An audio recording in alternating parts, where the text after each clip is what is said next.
Rise is brought to you by the Belize Bank, our country, your bank, and Smart, bringing people together.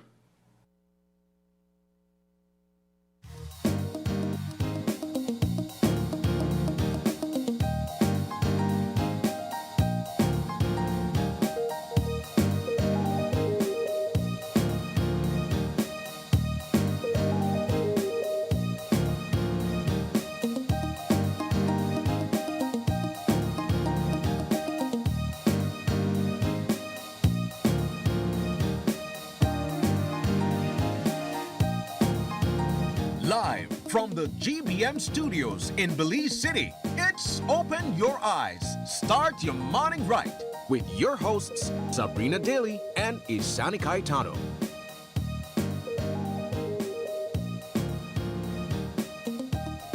Good morning and welcome to Open Your Eyes. Start your morning right. I'm Sabrina Daly. And I'm Isani Caetano. And good morning, Isani. Good morning, Sab. Happy Wednesday. Happy Wednesday. So check this out. I literally just heard John pronouncing my last name. Cayetano. No, he said Caetano. Oh, my bad. I am Caetano. You know what's so funny, though? John has been saying that every week for the past 2 years. Without the monitors on. Oh, okay. Because So I've heard makes that. a difference, right? He's been saying that every day. How are you doing this morning? I'm good. I'm good. You know, it's Wednesday. It's the middle of the week, and I'm Yes. looking forward to kick the ball rolling and get things going. How you doing? Man, I'm good. I'm looking forward to the weekend. We just said I'm midweek, but I have reason to look forward to the weekend, What happened right? this weekend? It's Father's Day weekend. Oh, yes. And I'm a proud parent, a proud father. Do they right? do anything special for you on Father's Day, or you throw up your own thing? I do my own thing. I know how you I'm go. a self-starter when it comes to getting the party jumping. I right? imagine you will have a whole shindig ready, and you will invite the buddies and do a little barbecue. We'll do something. But beyond the celebrations and everything, right? And I'm saying this because this is technically my last day on the morning show for the week, Yeah. right? So I'll use the opportunity to, one, wish all the fathers out there a happy Father's Day in advance. Yeah. And, you know, sometimes I feel like the role of a father is often unsung, right? And I'm just being honest in saying that. A lot of time we put a lot of focus on Mother's Day and Women's Month and all of these other things. Great.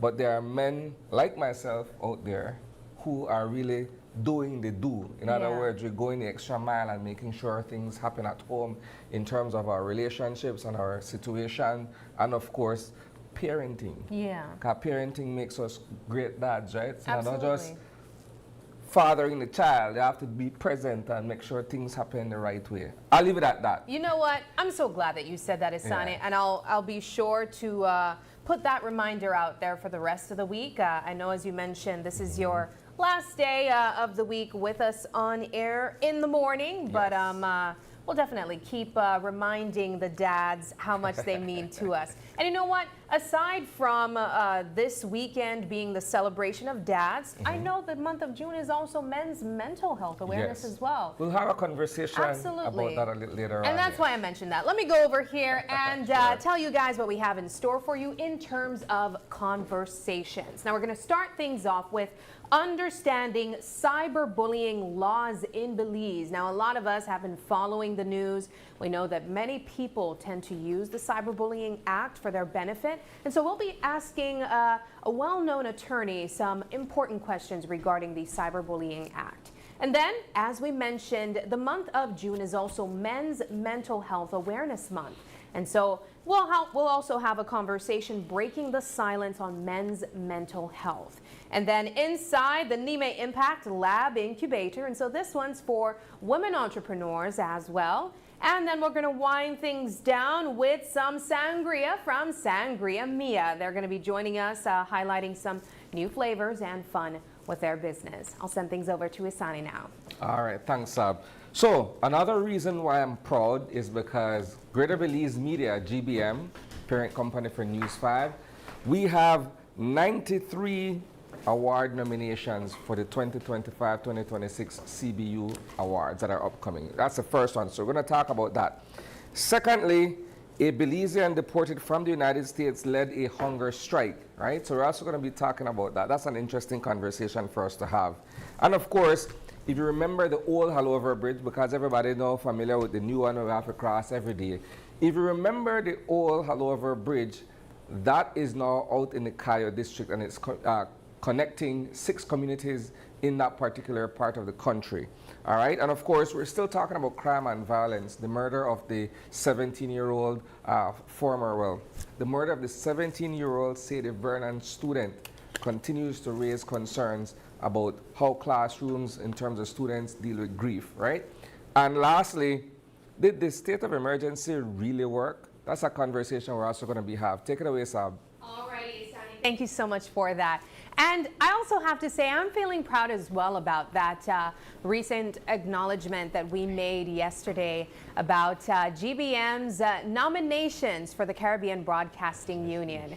Now, the Caribbean Broadcasting Union's annual Media Awards takes place this year in Grenada, I believe, and it's going to be in August. And I'm really excited because GBM did such a spectacular job this year, Isani, racking in a total of 93 leading in the Caribbean, leading in the region, and that's just amazing news. I'll tell you, for me, it feels a little bit personal because every year I'm tapped with the task of going through each and every day of the year before, searching for these very stories that will be submitted for the Caribbean Broadcasting Union's awards. And so while I respect the fact that you take it personal, doing that legwork to get us prepared for the awards, I can only imagine how my colleague reporters feel, knowing that their stories have been nominated for this round, right? And of course, I'll talk like a proud dad again. In terms of leading the charge for the newsroom and getting the teams, out there and covering the stories that matter and being able to be recognized not only here at home, but regionally as well. Yeah. It's something that I look forward to every year, right? When I look at the categories for nominations and the fact that we have been nominated for virtually everyone that matters for television and news broadcasting. Even digital platforms Yes. as well. I have to give a huge shout out to our social media team, Hippolyta Novello, Benita, and Zenaida, who also made submissions this year, really highlighting the way that GBM has strived to bring news wherever people would be. So not only on your television sets, but even on your social media devices online as well.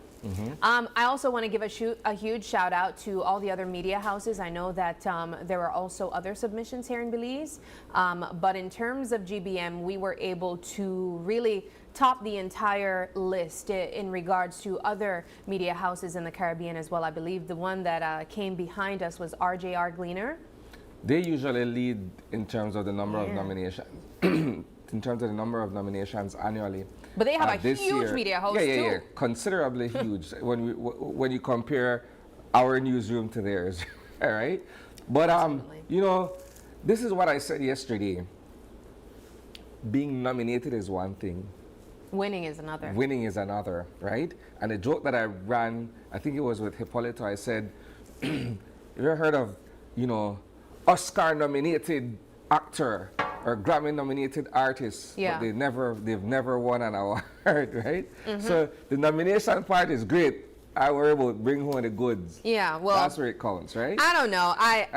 I'll definitely beg to differ on that. I think the work that goes into vetting these stories every single year to ensure that it even qualifies for the particular categories in this award ceremony, I think is something that I acknowledge as well. And so even if there are persons who do not walk away with that award, the mere fact that you were able to see your story or your work be accepted and nominated in that category is something to celebrate. So all my colleagues here in Belize and regionally, I know that it's an exciting time, especially to be recognized by the Caribbean Broadcasting Union.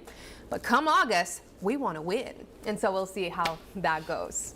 All right, let's move things along. I know that we are also still looking closely, Asani, at the state of violence that is taking place in the country. We've been highlighting the deadly weekend that turned out to have 4 persons lose their life, including a teenager, as you just mentioned. And so we've been really closely looking at the impacts of that. Teachers and students even.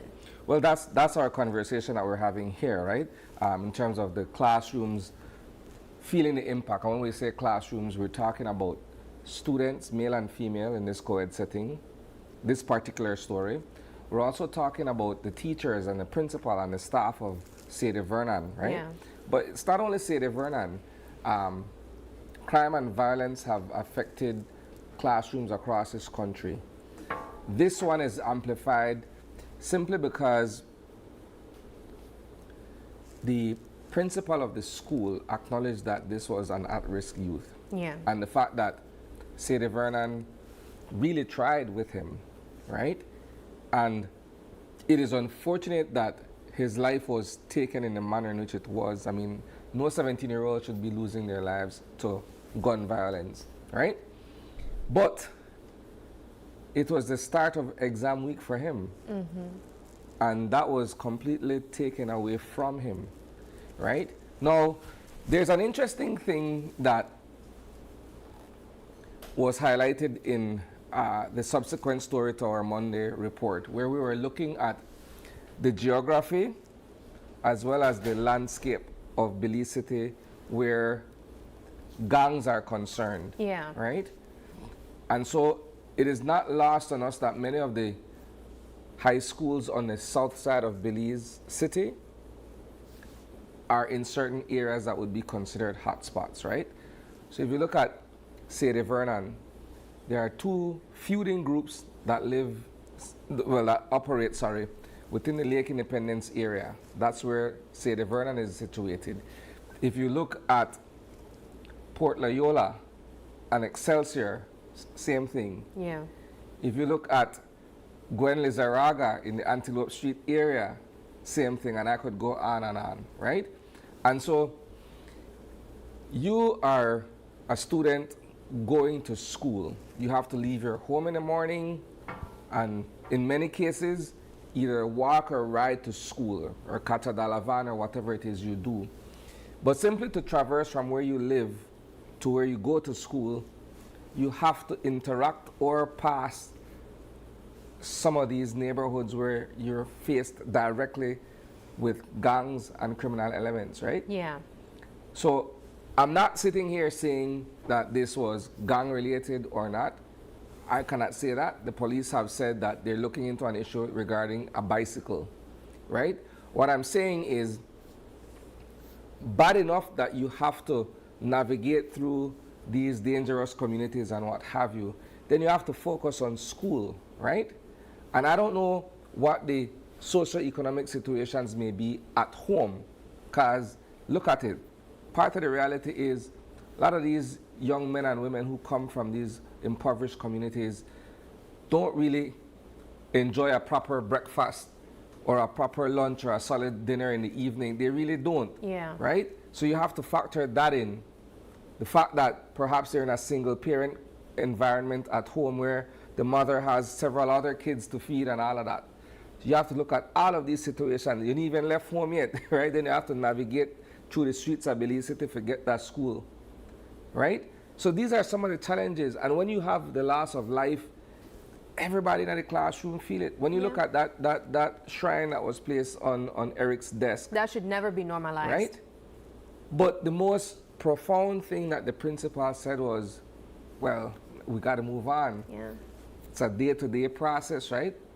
Exam week they are. We can't hang up now at this particular point and reminisce and get too much into grief and everything, because you still have to make sure that you do well on your exam for the other students in the classroom. And that was also reiterated by Senator Patrick Faber, who spoke yesterday. We know that he's also an educator, currently teaching at the Anglican Cathedral College, also in the south side of Belize City. I believe that's located in Yabra. But very much so, I imagine it's a similar experience, although we have not highlighted as of recent, any incidents like that from that school. We know that there have been cases of young people who have been targeted. And, you know, there was a profound line that was mentioned in the story yesterday. I believe Paul mentioned that grief often has to take a back seat. And I can't imagine how that could be normalized, and how a child, even the adults, the teachers, don't have a sense of PTSD from experiences like that. As young people, you go to school every day and you interact, you form bonds with your classmates. Some of them become lifelong friends. Some of them feel like family after a while. And to see that in a split second, you could wake up the next day getting ready to go to school and find out that one of your classmates lost his life in a violent manner, or even just losing the life in general, I think is something that affects any person. Yesterday, I reflected, Isani, on the passing of Kiefer McKenzie and the fact that he was also a classmate of mine in high school. And I'll admit, now that I'm thinking about it even more, I don't think I have any memory or that I could even recollect any other person I would have graduated with who has lost their lives in this type of manner. The only other person I could think of is Chrislyn Garbut, who also lost her life in 2014, but that wasn't associated with gang violence or, you know, criminal elements in that way. But still, it's something that I still think about over a decade later. And so my thoughts are with these students, just as you mentioned, who have to continue with their assignments, who have to sit their exams, and it's difficult to think that that would not affect their academic performance. And Particularly those who are closest to him. exactly. You know, in a classroom setting, and if you look at how the secondary schools on the south side are the government ones, you have like about 30 people in one classroom, right? So admittedly, some would be closer than others, right? But still, the idea of a vacant seat in your classroom, knowing that that person who sat there in front of you, or who was, you know, in that particular part of the classroom, was there for the better part of the year, and now there's an absence, Yeah. right? Yeah. It's tough, man. I've lost a lot of people in my life, right, to gang violence and all of these other things too, but never in a classroom setting. So the idea of it would be foreign to me, right? If I'd be in a school, in a class, having a classmate, and then waking up one morning to find out that Johnny got killed last night. The idea of that in a classroom setting would be new to me. I want to read a comment from a viewer that sent us a message. This viewer said, "Hello, OIE. It's more than that, Isani. It's also students are living with fear. Learning is disrupted, increased risk of gang recruitment, mental health challenges, impact on academic performance. How can Belize as a nation better protect our students from the effects of gun or regular violence while creating opportunities that keep young people away from crime?" And that's very true. That is true, yes. You know, a I lot of acknowledge these that. young people that find themselves in these spaces experiencing a level of PTSD, they're also the ones that are being recruited by these very same criminal elements. So here's the and thing, it's scary to think about. I'll wrap it on that note and move on, right? So the concept of post-traumatic stress disorder perhaps is relatively new to a lot of people in terms of having these open discussions, right? But much like cyberbullying, PTSD has existed a long time ago. We just never find a name for put to it, and we just never talk about it openly, right? Because if you think about it, and I'll pair the two things, right? Going to high school, yeah, you had your bullies, and bullying for us was sort of like a rite of passage, right? Rite of passage. Yeah, I mean, if you're in an environment with a lot of young people, there is bullying. You can't go around that. People are teaser, people are, you know, that exists. That's a reality, right? But whenever I look at it like, man, I'm being bullied to a point where, you know, I have certain thoughts or what have you. Yeah. Similarly, you see certain things, you go through certain experiences, and you don't reflect back and say, wow, I wonder how this adversely affects my mental state going forward, which is PTSD. We never really thought of it like that, right? Yeah. So the concept, as I'm saying, perhaps to some, is fairly new, but these things have been around for as far as we can go back and think about it. I want to read a quick comment from one of our avid followers. Samson Jacobs, he tunes in every single Yeah. morning on the morning show. And he He's would even know a lot about been interacting here. with these kids. But he's also a part of the faculty at Sadie Vernon High School, the school where the 17-year-old Eric lost Morris. his schools or these exists for a purpose. We need to do better as a community. And I couldn't agree with you more, Samson. I know that in your case in particular, and we've tried to also highlight these very same schools that have been stigmatized coming from the South Side as Yeah. producing a certain type of student. We've tried to use our platform to highlight excelling students as well. We recently spotlight the valedictorian. Last year we did the same thing. And so it's really hard. I could imagine the task that you guys have as faculty right now to try to create a sense of normalcy and peace in that environment right now. But our thoughts are with you. And of course, if there's anything that we can do to continue to highlight the good that's coming out of schools like Sadie Vernon, we continue to do that. All right, so while we're on the topic of crime and violence, right? So yesterday we had an opportunity to speak with the Chief Executive Officer for the Ministry of Home Affairs, right? Rear Admiral Elton Bennett. And he's on record saying the month-long state of emergency that we recently went through was fairly successful in terms of the aim of the police department to put a lid on the crime and violence situations from April to May.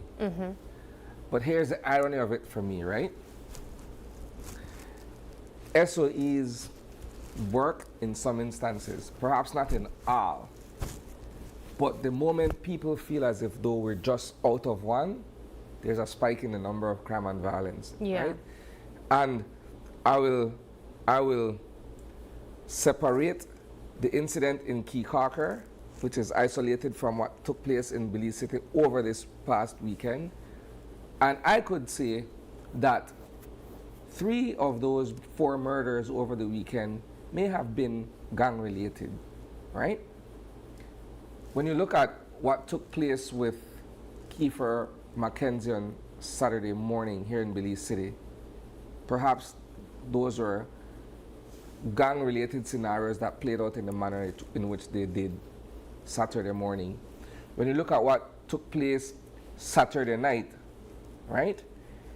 Maybe the young man who got killed was completely innocent or uninvolved, but the fact that he was in a particular area of Belize City Wearing the wrong wearing color. a red shirt in what many would say is a Crip neighborhood, and the fact that Mr. Mackenzie comes from a particular part of Belize City that associates with the same gang, you could see why these may be connected in terms of retaliation, right?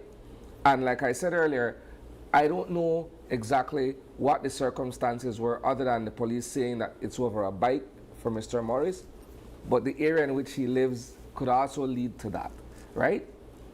And so I'm saying, we just come out of the SOE, Yeah. bam, 3 murders, 1 weekend, right?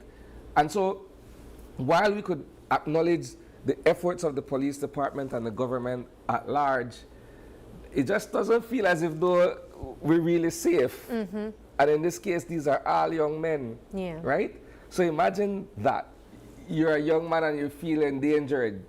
It's, I don't know, it's a lot to wrap one's mind around. Yeah, and so the question is being posed, as I think it's often is, around an SOE and after an SOE. How effective is it? Some people call it a Band-Aid solution to a bigger problem that requires long-term and long-lasting efforts. Yeah. And of course, that question was posed to the CEO, and he really supported, I think, the decision that was made in having the SOE in place. He did also mention that some of the efforts that they put in place was a little bit different that time around. However, they are also looking at things that they can fix to continue this effort to curb crime and violence.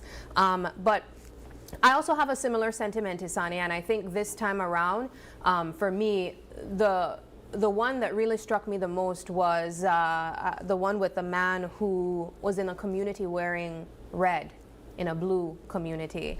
And for me, that's really difficult to see. I believe we also had Mr. Faber on record saying that he would see this man with his family at church, you know? And it's really difficult when you see cases of people who really have no attachment, no affiliation to gangs in this manner. known attachment. I could qualify No it known by saying attachment, known as we are saying. attachments, Yeah. And it's either you're in the wrong place at the wrong time, or you're caught in the crossfire of retaliation. Yeah. And so stories like that for me are always hardest to try to think of and to try to understand where we are going and what else we can do. I think there's, like in our Belizean society, we're all hot-headed and bloodthirsty. Those are the two words that I'll use this morning. People don't try reason through situations anymore. They just figure, you know what, we got a problem, let's solve it this way. But some might say that that was the purpose of the LIU, to be in the spaces Conflict resolution? where conflict resolution is needed, where mediation is needed, where people are hot-headed after losing a loved one and they're Yeah. grief-stricken. If you belong to a particular group that's at odds with another, but if it's a situation where we have an issue with each other, let's say, none of us are related to any gangs or conflicting groups. Then can come in and peacefully resolve our issue if it's a one-off situation, right? Yeah. And I think, and I respect the work of the LIU, and I have my own thoughts on the fact that they're scaling back on certain programs, and I think in other circles I've been very vocal about that, right? But they can only do so much. End of the day, you, the individual, responsible for your own actions, right? And the decisions that you take. So at the end of the day, when I look at it, yes, you have a loss of life because somebody decided that instead of talking it through, they're going to just take their life, Yeah. right?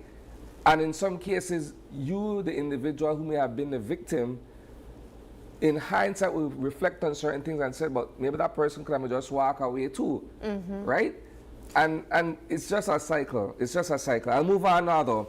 So we're going to jump to this Belizean who led a hunger strike in the United States after being picked up by ICE, right? And then subsequently deported.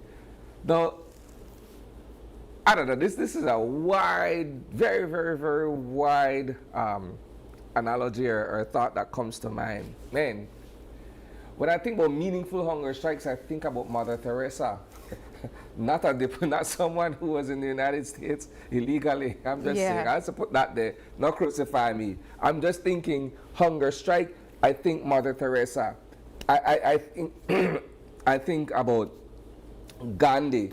People who really had a cause to say, well, look, man, we'll just do what we need to do and make that self-sacrifice to make a point. Yeah. So I think about Mother Teresa, I think about Mahatma Gandhi. I don't know about the deportee part and where he was going with that. Maybe there were certain conditions in the lockup that they were protesting against. And if that's the case, I respect it. Yeah. I say that simply because the other day I was talking about Alligator Alcatraz, right? This is in the United States. This is one of the detention facilities from which they're deporting people back to either their home country or to a safe third country. So we're talking Alligator Alcatraz, and some of the conditions that these detainees are subjected to, some are arguing are pretty inhumane. Yeah, and that's what Mr. Suazo is saying in this case as well. Yeah, so if you're taking a stand against that, well, I could see with that to a certain extent, right?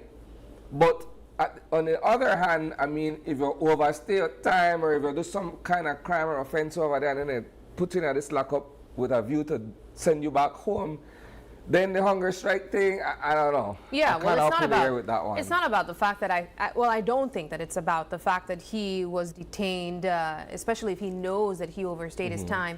He issued a statement saying if that were the case. He issued a statement saying, "We want this place shut down and we want to be released. Our due process rights are being violated. They are using taxpayer dollars to abuse immigrants. The things they say publicly do not match what we are living through." Some of the parts of this statement, I kind of agree with what you're saying. I mean, they That's what are I'm saying, it's up using in the air. It's taxpayer like- dollars to abuse immigrants. The abuse part, I definitely want to learn a bit more about what his experience is. But In terms of their rights being violated, I'd also want to know that, because if you overstayed your time, they have a right to detain you. You know, you are violating exactly. You are violating immigration laws, and so that's something that people have to respect. Or if you are not a citizen, right? You're either visiting or you're on a green card or whatsoever, and you commit an offense in the United States, and they decide, you know what, let's just deport the individual. Then, while you do have certain fundamental rights, some of those other privileges are immediately waived, right? Yeah, well, scenario. he got up to 150 persons to sign a petition alleging poor conditions at the center that they were placed at. And so at this time, we know that Mr. Suazo has been deported back to Belize, and you know, whatever comes out of that situation, at least he was able to lead people to something. Yeah. All right. Let's close off this portion of the conversation. Thank you guys for commenting in the comment section, sending us messages as well, and sharing your thoughts on either of the topics that were mentioned. We do have to take a quick break, though. But when we come back, we have an interesting conversation to jump into, and we'll have a very well-known guest joining us. Attorney at law Dickie Bradley will be talking about the cyberbullying laws in Belize.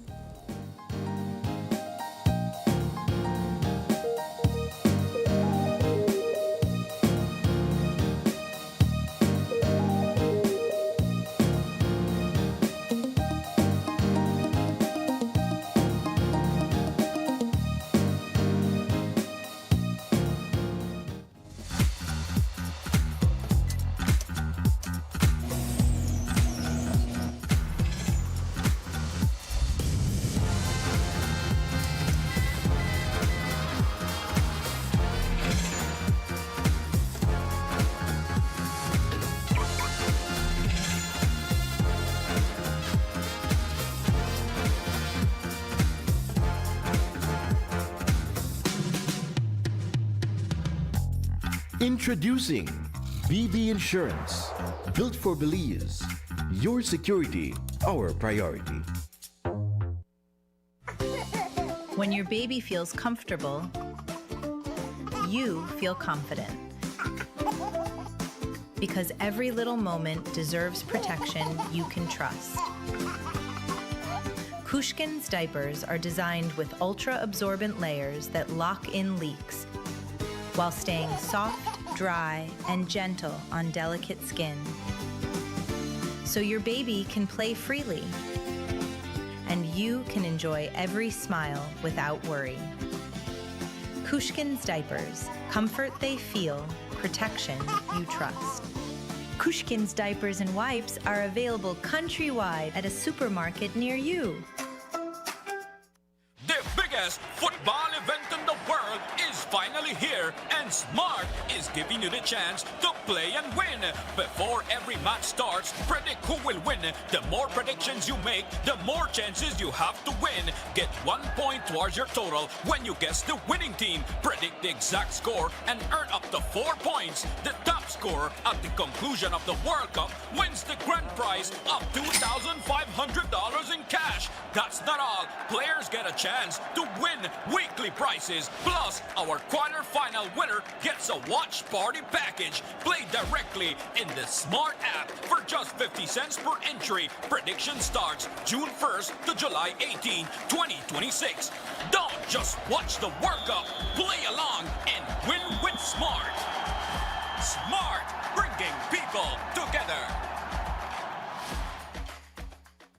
The next station is not just a place. It's the vacation capital of the world, Mexican Caribbean. Do you know why we are the capital of vacations? Because no other place on earth brings together so many ways to vacation in one single destination. Every vacation imaginable. Mexican Caribbean, the vacation capital. He skipped nights out, said maybe next time too often. Ramen became a lifestyle, all for this moment, his first car. Protect what you've worked for with RF&G Motor Insurance.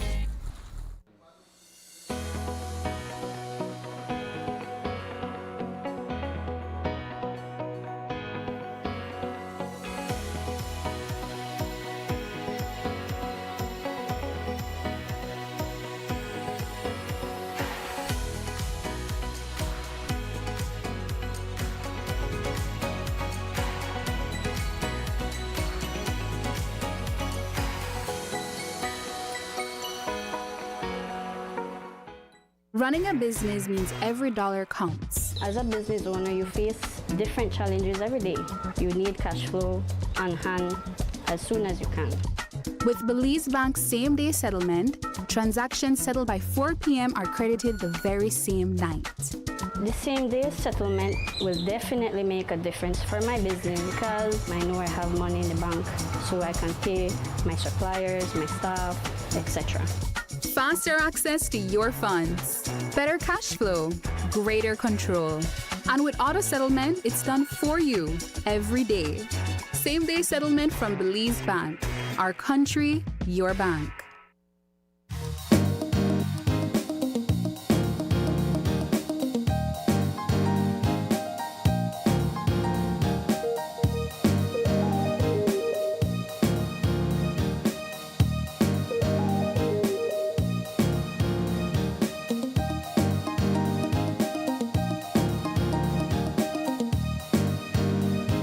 And welcome back. Joining us for a conversation this morning on all things that have to do with the Cyberbullying Act. And we're going to segue a bit later on in our conversation to discuss the state of the public service is Attorney Richard Dickey Bradley. Good morning, Dickey. Good morning. It's a beautiful morning. It is indeed. And Yes. I say a good while. We At should least up on not, the because side. you'll find me out at the sea. Yeah. Alright. Because that is, I come from a long line of lighthouse keepers and fishermen. And the other day I was conned out of a lot of money because there's a book that says that the person was doing, well, those people are my grandparents. Okay.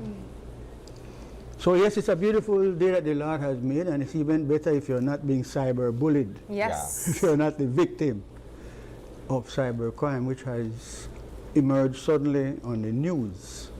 Let's begin, if you allow me to, let's begin by discussing the Act and what the Act sets out to do as a piece of law.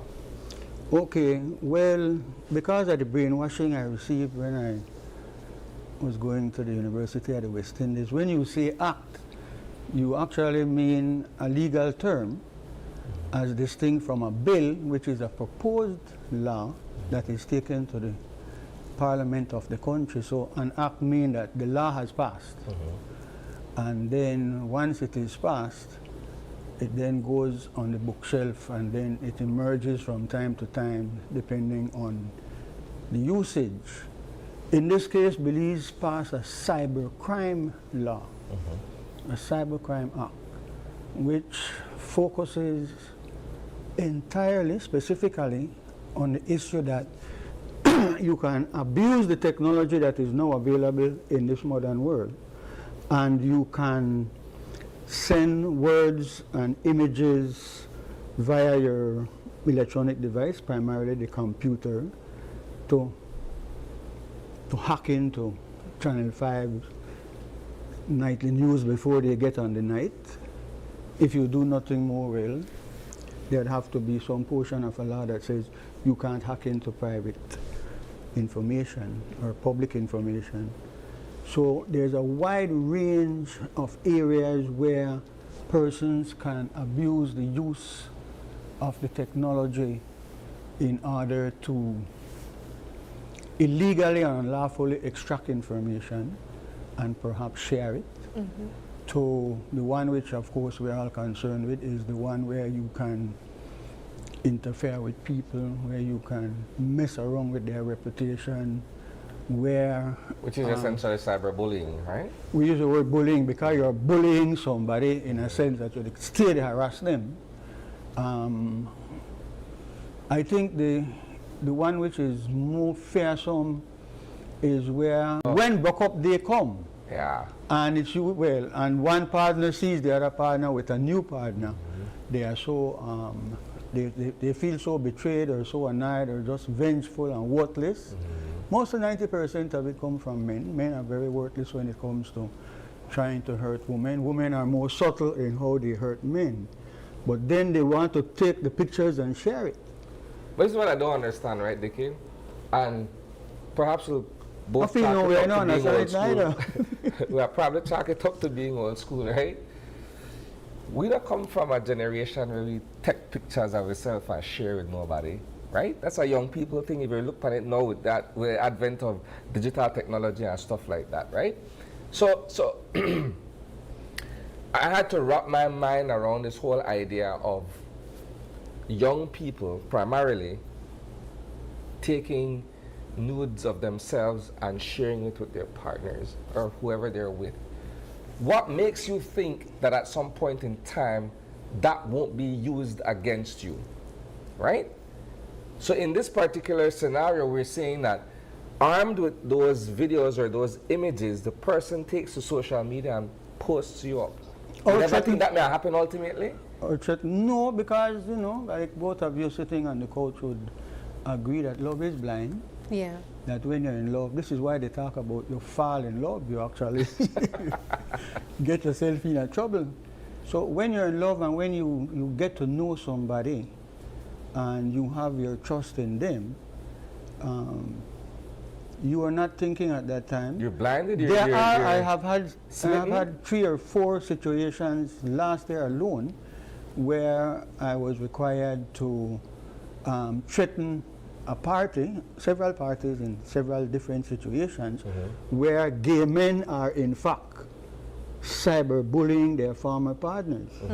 Or sometimes even their partners, but they fall out and they got a lot of issues, and so they would then pull up these images and then send the guy and say, you know what happened to you, right? Yeah. So they're using it to try and change the threat is that I will out you by exposing you, right? Yeah. For some who are closeted or whatever their scenario is, right? Yeah. But doing that, how would it be blackmail or extortion or well, don't use that word blackmail, like everything about black, so you need to change that let's just say a black cat passed their part. Well, it's a cyber crime. It's a cyber crime. It's a criminal offense under the cybercrime law of the country for you to use the technology to do certain things.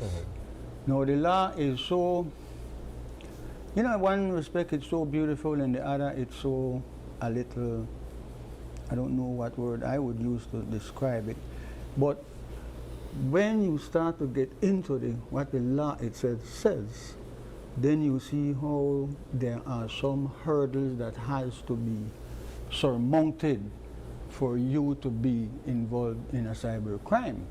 We can use the 2 recent incidents that have taken the news, one with a sitting minister of government, the other with a citizen who is, what you would say, vociferous, I don't want to use no funny words, who is outspoken, very critical. Thank you, very outspoken. So let's look at the one with the female who is outspoken. She had been charged for a cyber crime. The claim, which has fallen through the court system because the complainant, the other party, has not showed up to just defend the allegation that this person harassed me by putting out statements that either this, either that, either this, either that. The other situation is a good example of how the law it seeks to protect persons who are being accused of committing a cybercrime just because they say something or they do something. In the instance which has taken the attention of the citizens is where a political personality from one party has put out a statement attributing that statement to a minister of government from the opposing party, and that minister has been poorly advised that you can't bring a cybercrime against the person. So what would be involved? This morning when I got up, you guys interrupted my morning exercise. I had to rush through the law to see if anything had changed. So let me quickly tell your viewers and your listeners that cybercrime, even Google is saying the same thing, and I don't know when last any of you had a chance to consult artificial intelligence, the new word that has come into the world we're now living in. But you can't commit a cybercrime against a person if you're bullying them, harassing them. doing what we just mentioned. They threaten for out them, they threaten for embarrass them, for shame them. So that is one area. You can commit a cybercrime by identity theft. Yeah. Finding a way to get in and take somebody's passport, the social security, other identification items for the purpose of doing something with it. You know, so get it to show off and say, see, I could read the thing name. A big one is, of course, banking information, financial information. Yeah. Where if you can hack and get into somebody's account and send one transfer into our next account and then send it out to the next account, got then the wallet all over the place while you are spending the money. That clearly would have to be a crime. In terms of, say, getting into, everybody wants to get into the smart stream at the Treasury. They want to see how much money these ministers and public officials are getting out of the taxpayers' funds. So, but to go quickly into the other area of what we just discussed, you commit an offense if you use the computer system to publish, to transmit computer data that is obscene, vulgar, profane, lewd, lascivious, or indecent, with the intent. That is always a big portion of the law. A person can do something, but he has no intent to commit a crime. Although ignorance of the law is no excuse, there are two factors that is always present in any criminal matter. You had the intention to do the thing, and you actually did the thing. So, because I can want to kill somebody as much as I want, but I don't kill them. Yeah. Let's take a look at the case, including Minister Mira. He was heavily criticized by the opposition, as we mentioned earlier, but a lot of people also feel that he perhaps maybe was just a little bit too sensitive, where it's expected that your opposition will critique you and the actions that you make. Some called it satire, what was done in terms of the social media post by Mr. August, but Mr. Mira felt that he was cyberbullied. What does the law say about that? The law, public officials are criticized by the opposition. Okay, if Marlene was here, she would scold me for saying to you what one of the greatest writers in the English language has said about the law. Charles Dickens is credited with saying, I can't say the word, right? But he said the law is an ASS.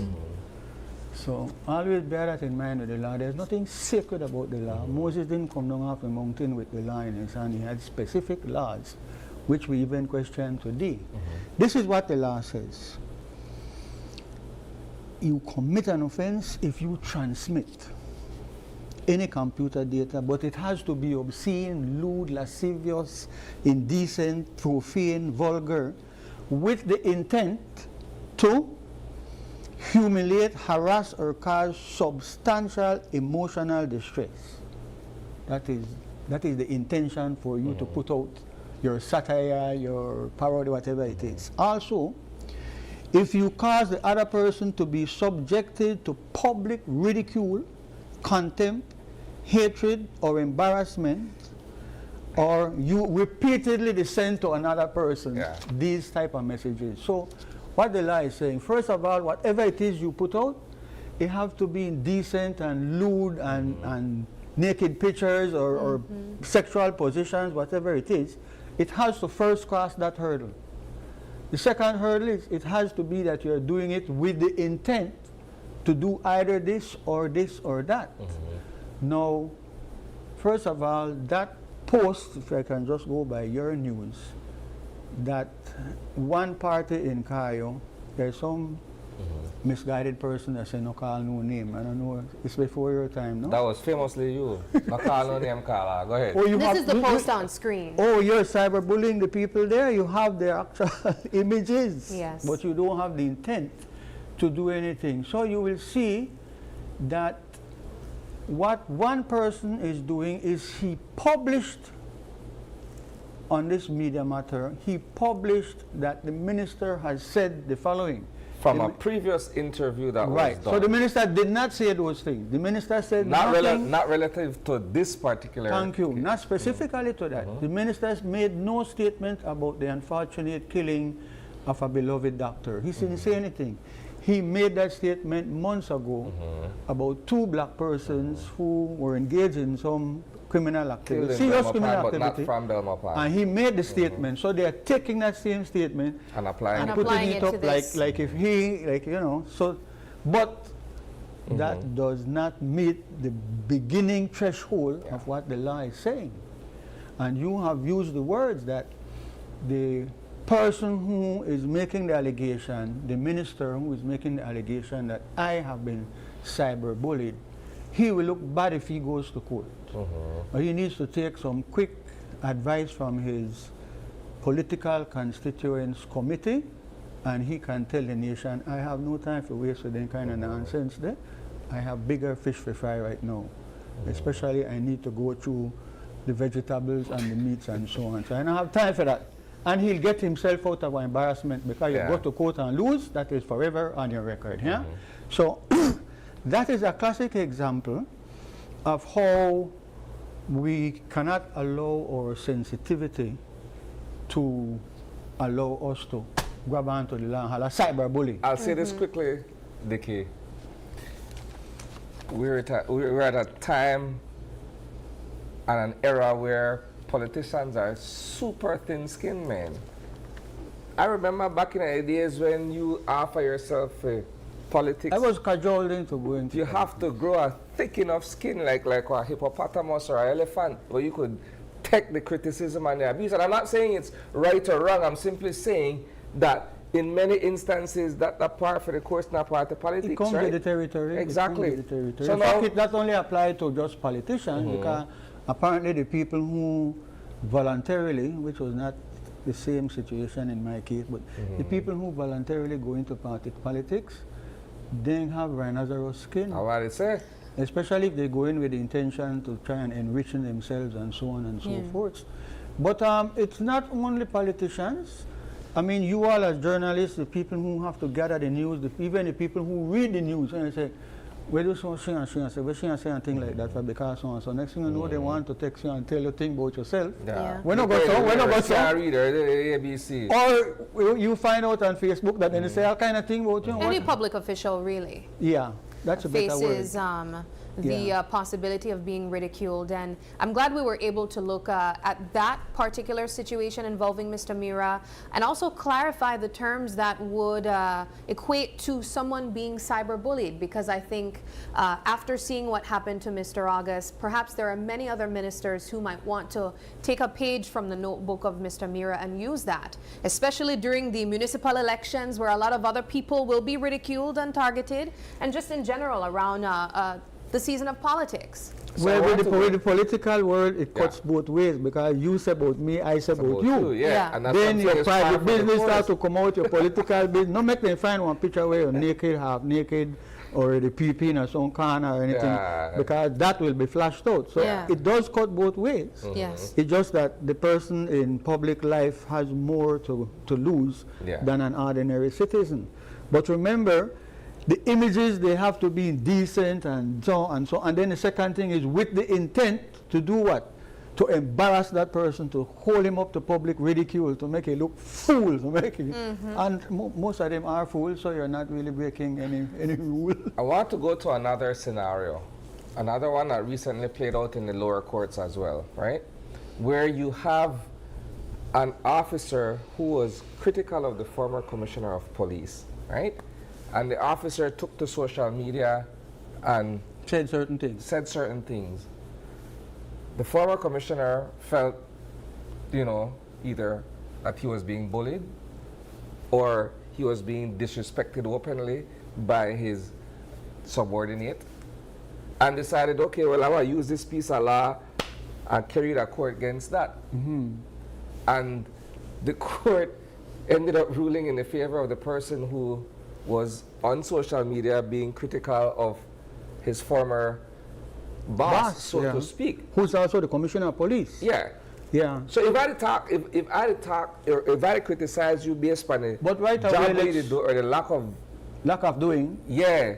But we need to be very careful, right? The Constitution, which is the supreme law, bigger than any cyberbullying law, any law, guarantees, in fact, to you guys, especially it guarantees freedom of expression. Yep. The terminology in the Constitution then goes on to explain what it is that it guarantees. It guarantees your right to gather information. It guarantees your right to disseminate the information. So you all are doubly protected. We are all protected by freedom of expression. The one thing we can't do is, of course, to defame somebody's character. We can't say things which are untrue. You can't say, oh, but so he a big thief in the thief for a long time, because one time and made this, that. Because especially we Creoles, we are poets at being able to criticize and to drag down each other and those we don't like. So that is the situation. So on that note, I wanted to also, just before I leave, thank you for inviting me and disrupting my morning. So we're just at half of the conversation. We just We're jumping to the next half right now, but go ahead. That half of my brain. Oh, yeah, segue. All right, let's go. Yes, I wanted to say to your viewers and listeners, because so much things that happen in the society that we don't have time to catch your breath. We go from one thing to the next to the next. 100 miles an hour. The killing of the doctor in Belmopan, nowhere off yet. Bomb Saturday morning, unprecedented. A cool-hearted killer came up and on Albert Street, in front of cameras. But they're watching these crime things, so they know when you put on a motorcycle helmet, you can't make me out. Yeah. So we'll have to probably use AI to take off the helmet.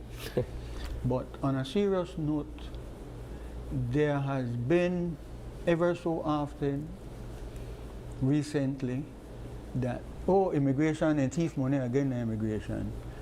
Or then they get involved in some corrupt practices by finding a way to beat the system. When you sell the government something, you're there below the minimum threshold of $10,000 where it requires more scrutiny. Or they just swore in an integrity commission which is supposed to assist public officials to show that when I come in, this is my money where I have. Declare your assets. Show your assets, right? Which is another thing. We don't see nothing in the Gazette about these hundreds of people who are sitting in public places. You have to give kudos. You have to give kudos to Julius Espat, though. But I don't know. I think a monetary award would be more appreciated, no? He religiously. Well, he had locked off on the mornings. I asked anybody why when I come out, because as I said, in the mornings I happen to skip and exercise and so, but he has locked off Monday mornings. If you guys had asked me to come in yesterday morning, I tell you, but everybody they watch Jules. No, Julius Espat, not Jules. No, I did talk about the real Jules. I did talk about the next one. So let me say this. There is, as you have seen on the coastal road, that the country of Belize has spent over $200 million to build a road from somewhere around the zoo to get to Hope Creek in the southern district. $200 million for 36 miles of road. And then, as the man said, look like Mali will tear up after Christmas is coming. Something is wrong with how we are managing in our country. There is no accountability, no transparency. No, there are just two things I wanted to say in relation to where I'm trying to go. The executive branch of government, the cabinet, the prime minister, the ministers, they make policies, they come up with draft legislation in order to be able to manage the running of the country. But it is the public service that does the work. No minister no go stamp your passport, because minister no go fill out an application form. The public service serves the whole nation. As a result of the importance of having those type of employees in your country is a number of excellent factors. The Constitution of the country specifically provides for there to be public officers, for there to be a public services commission. Why? Because you don't want what is increasingly happening in the country. You do not want politicians, you do not want people with influences be employing their family, their friends, their party supporters, because what you're doing is you are party politicizing an area of your nation that requires persons who are professional, they're impartial. And of the highest integrity. And integrity is crucial, because lack of integrity means Okay, can I tell you very quickly that the British, the people who we call the British, the makeup of the Scotland, Wales, Ireland, England, the British had a more extensive empire than any other nation. Even America right now, powerful as they are, the British go in, use their power and take over a country. They own the country, own the people. And that is done so that the British can use your resources for them to be prosperous, to be wealthy, to be more powerful. In doing that, the British are the ones that come up with, you have ledger, you have accounts, you keep a record. They are the ones that came up with that in the world. So our public service was influenced by the colonialism. Was actually made and molded by that situation. I brought you a number of books. They have a book here that governs the public officers. How you are transferred, how you are disciplined, how you are promoted, how you are dismissed. They have a book which deals with how we handle the public finances, which is where we are experiencing a meltdown in our society. There is just no kind of control and oversight. So let me start at the top. I want to give credit where it is due. When Johnny Bresenian was Deputy Prime Minister and Said Musa was Prime Minister, they introduced a massive change into the system. What is that change? The change is among the parliamentarians. Whenever election is over, standing committees are required to be established. For every portfolio subject that a minister or ministry has, there's a standing committee for immigration, for any issue that there is. Okay, the monies of the nation, which has grown from a handful of millions into surpassing $1.5 billion, that system has just, it's not totally collapsed. Let's be fair to the public officers. There are many good, decent public officers, but you know at customs, the racketeering is ingrained. You know, long as you have people who want a passport to get into America and change their all right, you know the British run the world on this basis. If you are in a country which I control and has taken over and I want your lagoon, your alligator skins, your this, your that and so, anywhere you are handling my resources and my money, you will find a way to steal it. Yeah. Because it is human nature. Even the people who bring cocaine into the country, they try hard enough to mess with them on cocaine. Because that is human nature. That if you can steal, you're going to steal. If you go hustle, you're going to hustle. So the system must be built that you are always monitoring, cross-checking, double-checking when you're handling the government money. Shucks, during my lifetime, Evan X. Hyde was able to get the former Minister of Sports at the time to fight the system. He succeeded, and they put into effect a National Sports Council, to be made up of people who love sports and want to manage sports. It's been turned into another government bureaucracy. They stole $1 million, ladies and gentlemen, man. They stole $1 million from a tiny little unit. And everywhere you look, you see people living. Custom officers are building 3-4 apartment buildings, 4-5 SUVs parked in it. It's just crazy the way how we are mismanaging our nation. And all the rules and all the requirements. That's the thing. So we're aware that this is happening, right? Certain bodies are tasked with investigating it and perhaps prosecuting it. But by and large, Belizeans just sit by and watch the whole thing happen, and we take to Facebook and have a lot to say and don't do anything meaningful to address it. What you say is what the normal citizens, they say more and more. But you know what I learned from reading the Bible? Sinner that I am, I confess that I'm a sinner. You know what I read is that, especially Jesus is also a man who came into the world. You don't blame the sheep. The shepherd has the duty and the responsibility. If you say, Dad, I want to be a shepherd and look after the sheep and the goat, you're responsible for those sheep. You don't go blame the sheep because one of them will fall along in a hole and so on and so on. So we can't blame our people. Our people, especially the Creole population, are struggling just to survive. They don't know where food they come from tomorrow, my boy. So you can't blame the people, but it is those of us who know better, who have a higher education, who are in the status of being, in what Americans would say, you all are influencers. You all have to make a list of the issues that really count. We can't allow the nation of Belize to fall down like this. We have certain everywhere where they can, even just to go in our area, the jungle for cut log, they want big hustle. Everything is a hustle. For a doctor to tell you, you know what, you better have one C-section. Rotten, you don't need no C-section, and nothing wrong with bringing the baby into the world.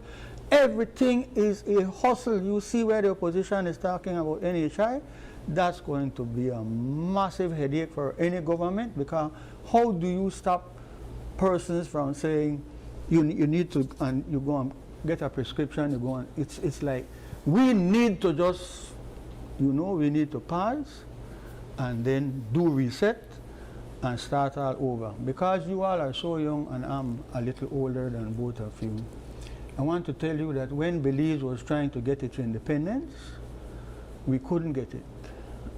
Jamaica 1962, Trinidad 62, Guyana, the Mau, the Kikuku tribe who fought against the British and were treated the way the murderous Israelis treat the Palestinians. All these people were getting their independence after the Second World War, when our eyes became more open that nobody can run my country and run me and tell me what to do. And me if you do that.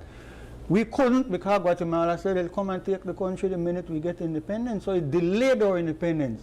So this talk about independence, and we're independence, and when independence will come prosperity, and we did not prepare ourselves to what we will do when we take charge.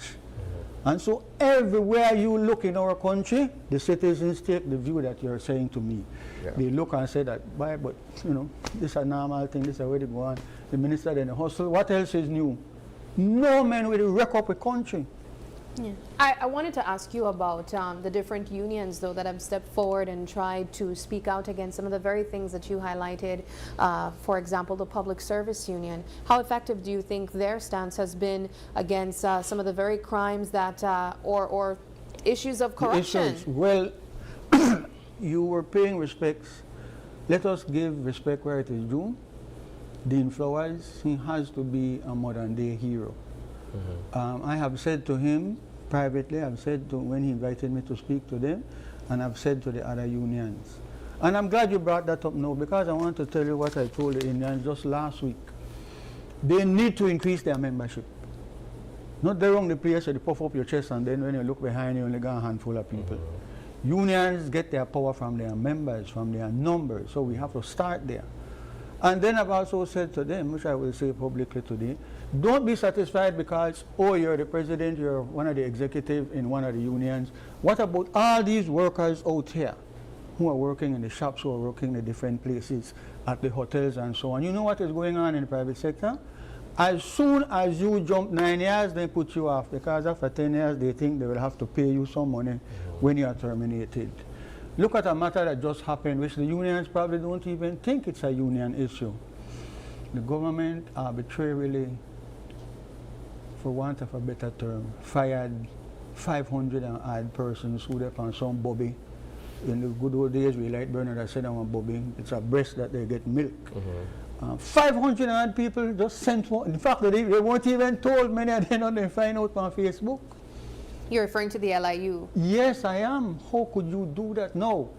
The Labor Department, somebody said you all had in the Labor Department on your shows and so. They are considered, wrongly perhaps, that they're on the side of the employers. You never heard any fight for the ordinary employee. So what can Belize do then? What more can Belize do? We've been talking about UNCAC and how that could hold political figures accountable. How realistic do you see us implementing UNCAC into our laws? The politicians from both parties clearly don't want it. It's just like redistricting. If you corner them with a mic, they'll talk, but they don't want redistricting. They don't want nothing to hold them accountable. They want to put in place. Can I tell you this quickly? You see this matter that violent crime is now a part of our reality as a young society. When last anybody ever asked who in power, who are involved, who are responsible, how much new CIB have you recruited and trained? How many more crime investigators we have put in the society? None. Where are the bright minds that can sit down and work out things? Understand? So the problem is we have a possible solution to what we're talking. It is clear to me, as it is to both of you, because of the nature of your job, that the system is not going to change itself. We will not get any betterment from the two political parties. It just can't come from that road because they are not committed the way they should be to betterment. So it's only the unions and it's only the media that the people of Belize have to deal with the problems that are now becoming like a cancer. I also want to say before I leave that I have heard on, I've gone back on YouTube and looked because my colleagues will tell me, boy, the key here, so on, this one. This problem that persons who have land in the Maya land are taking to the media to promote their one-sided view of what is happening. I entirely understand where they are coming from. They have land which the world has changed on them. They have title, but you have title into land that are owned and belong to the Maya people. And so you can't, the Mayas are not your enemy because your 30,000 acres, they're in an area which is clearly for the Mayas. Your problem is the government have to pay you for your loss of land, or maybe you can work something out with the Toledo or the alcaldes or the group that are going to farm. And you know it is communal land, meaning it belongs to the community.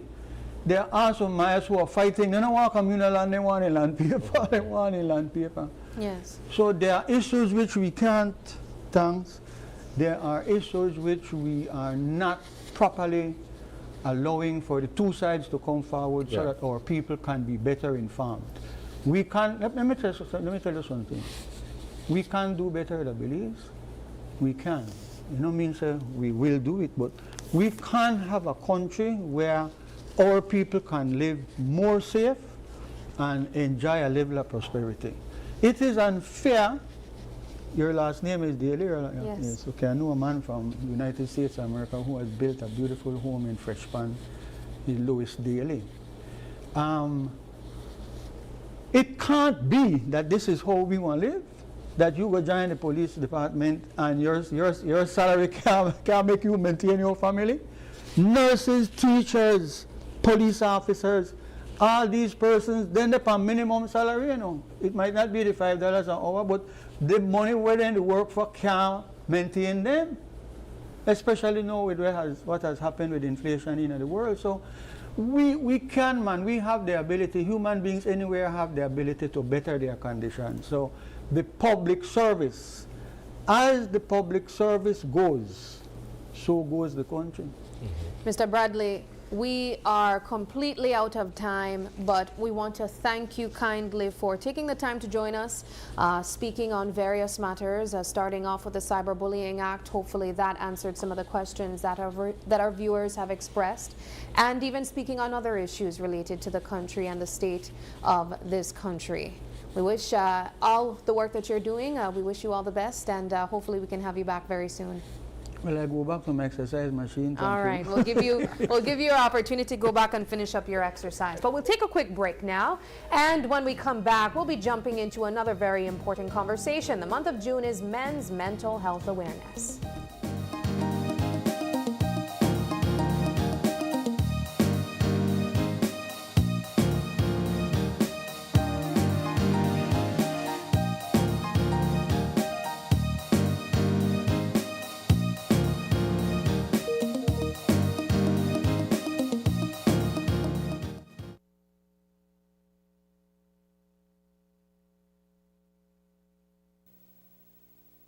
Hello, friends. I'm Dr. Bob Roberts with another 60-second sermon from God's Word. The Bible says, "For there is one God and one mediator between God and men, the man Christ Jesus." I have always felt that one of the most uncomfortable times of the day in Belize City is around 6 a.m. and 6 p.m. It is about that time each day that one part of Belize City is cut off from the other, as the drawbridges are opened up to allow the boats to leave and then to return. Many years ago, it became very obvious to me that it was 2 or 3 bridges that connect the city and make it accessible to the people. As I stand often at the drawbridge downtown and wait, I pause for a moment to thank God that there is another bridge that every person should become acquainted with and use. It is a bridge to God. It is a bridge of the cross of Jesus Christ. It is through Jesus Christ and His cross that men separated from God can be brought back to God. Man no longer has to feel separated and estranged from God. The Bible says Jesus is the one bridge, the one mediator who can give us access to God. He can span the deepest chasm. He can cross the widest river. Come by faith today and trust Him as your Savior. Today's 60-second sermon has been presented by Christian Foundations of Faith in cooperation with the Baptist churches in your area.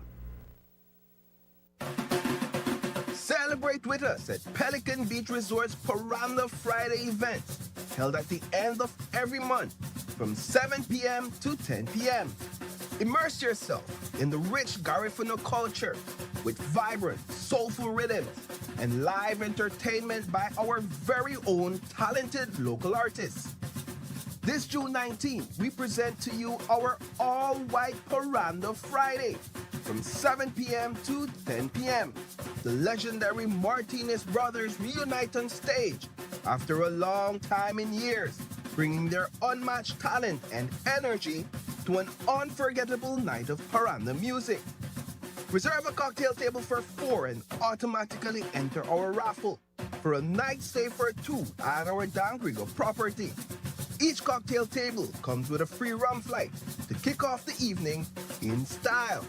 Special Belizean offer, discounted room rates at $150 Belize per night for 2 guests. Dress in your finest, all white, and be part of a magical evening filled with rhythm, culture, and celebration. Reserve your table today. Limited spots available. A night of music, culture, and community you won't want to miss. He skipped nights out. Said maybe next time too often. Ramen became a lifestyle. All for this moment, his first car. Protect what you've worked for with RF&G Motor Insurance. Ever had your car declined? Now it doesn't have to be. Introducing partial authorization. If the car doesn't cover the full amount, it notifies you what's available. You can accept the partial payment and pay the missing balance with a credit card or cash. No decline. Get what you came for. Partial authorization now available. Belize Bank, our country, your bank. A father's love is found in the sacrifices he makes, the lessons he teaches, and the moments he shares. This Father's Day, Open Your Eyes celebrates the dads, grandfathers, and father figures who help shape our lives with strength, guidance, and unconditional love. Join us on June 19th at 6:30 a.m. for a special Father's Day edition filled with heartfelt tributes, inspiring stories, and special surprises. And that's not all. Tune in for your chance to win amazing giveaways throughout the entire show. Come celebrate Dad with us this Father's Day on Open Your Eyes. Need a fresh new kitchen, flip that switch ignition. GE appliances shine. Every knob, every line, all align and turn the shower on. Feel gold, colder in the chrome. So bold from the ties to the tiny screws. We've got the wow you'll choose. All in one place, Design Depot. Everything you need for the life you want. Let's go! From the floor to the paint to the patio glow. Build it up, light it up. Watch your dream home grow. All in one place. All in one place. All in one place. All in one place. All in one place. Design Depot, all in one place.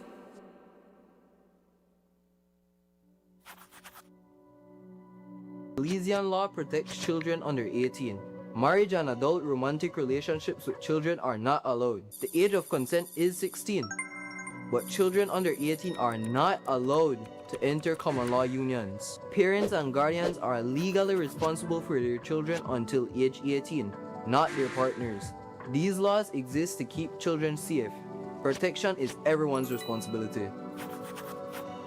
To learn more, follow us on Instagram and Facebook.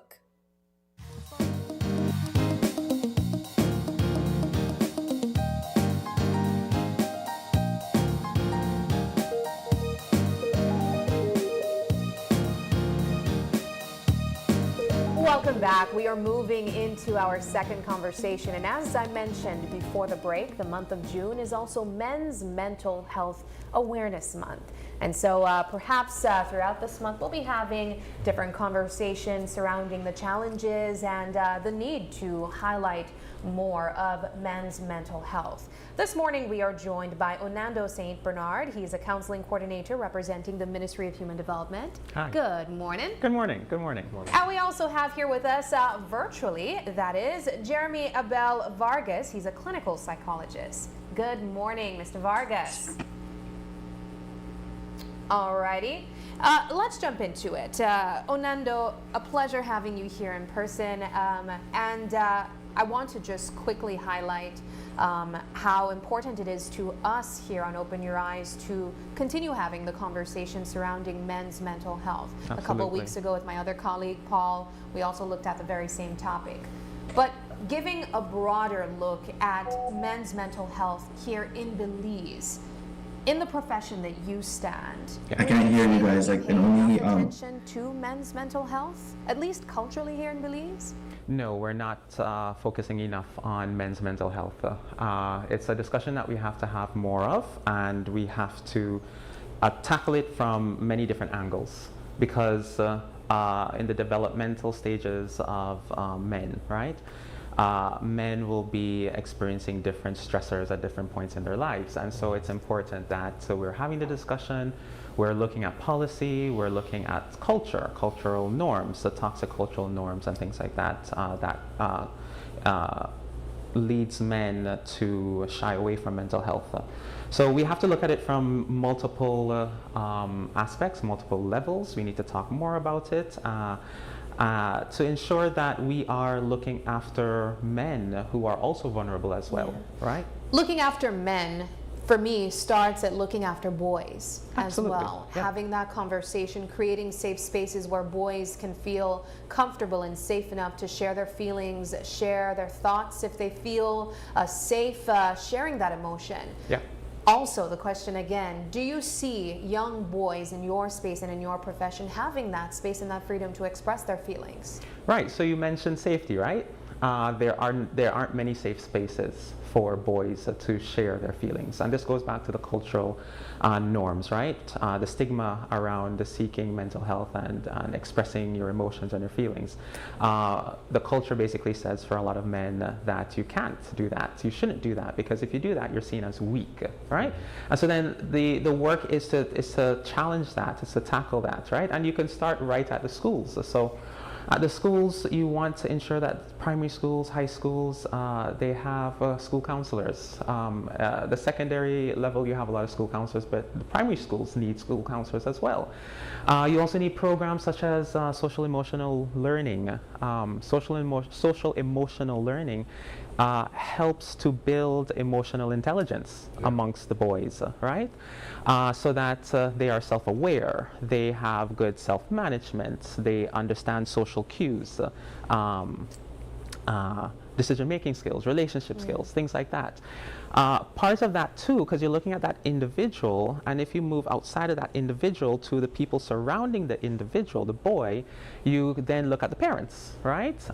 The parents also need to be part of the conversation, being in the school, taking part in parenting programs, parenting classes, and also them also understanding what social emotional learning is. you access them, you work with them, you're starting to break down the stigma, the toxic cultural norms about not expressing yourself. So once they have that support now, and the people, their friends in the school also understand this, then they're going to be more open to expressing themselves. So you'll have an entire generation going up, right, who understand that it's okay to express yourself, right? For me, being on this show, I'm vulnerable right now, and that's okay. That's a form of strength, right? Vulnerability is strength, because I'm challenging myself, I'm working on myself, I'm going through it, right? I have you guys to support me, right? So vulnerability is strength, and that's the narrative that we have to start pushing in relation to our boys and our men. That's I fully understand and agree with what you're saying. The challenge, however, is that our Belizean society, and perhaps the world at large, is a space where we don't really raise our boys to be as open and expressive about how they feel, what they're feeling, and what they intend to do with that feeling. We don't really, it's almost as if I have a conversation with my male colleagues, right? I'd probably be the only one in that circle that is very open about how I feel about anything. Everybody is just repressive and they bottle up how they feel, right? And that translates from physical health, emotional health, and mental health. It's almost as if, though, for me to ask my brother, or for me to ask my best friend, or a colleague at work, how do you feel about certain things from a mental perspective? It's like pulling teeth, right? Because everybody dance around the topic and I really want to talk about it. It's only a few of us that are very comfortable with really saying, well, this is how I feel because this is what's going on in my life, and this is what triggers a certain reaction or response. Very few people will find being able to do that.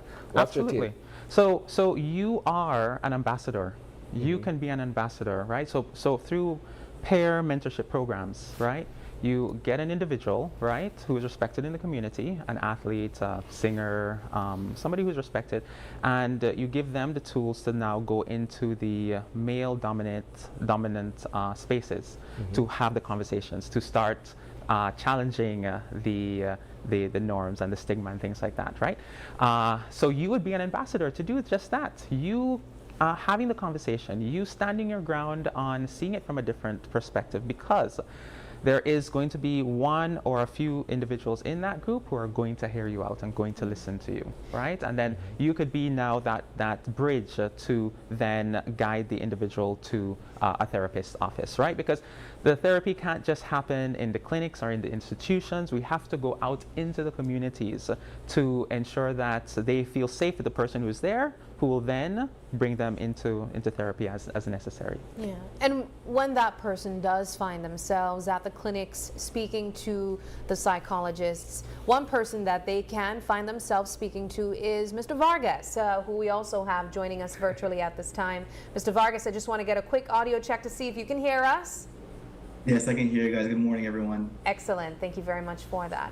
Now, when men tend to find themselves at your office, what are some of the perhaps complaints that they would find themselves sharing in terms of feeling that safety of sharing their mental health issues?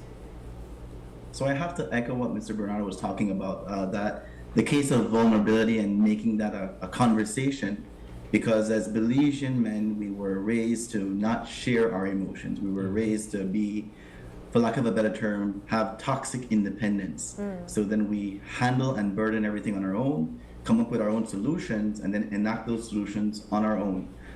Many times when men present to me, whether it be virtually or in person, the complaints are somewhat similar. Difficulties with regulating in relationships, difficulties with a boss or superior, and I tend to find that these all stem from a lack of that vulnerability, that inability to express themselves in an appropriate way to actually get understanding. So then it gets to the point where they present their disturbances in what we would call as aggressions or outbursts, or on the other extent, the other spectrum of that is shutting down or just reclusing themselves from society.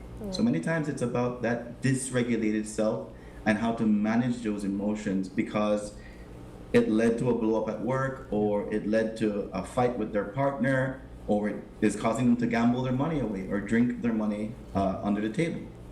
And that's what I wanted to go to next. In some cases, a lot of the suppression of these emotions lead to abuse of substances. In other cases as well, where persons who don't know how to sort out their feelings, men and women alike, find themselves coping or finding other ways of coping.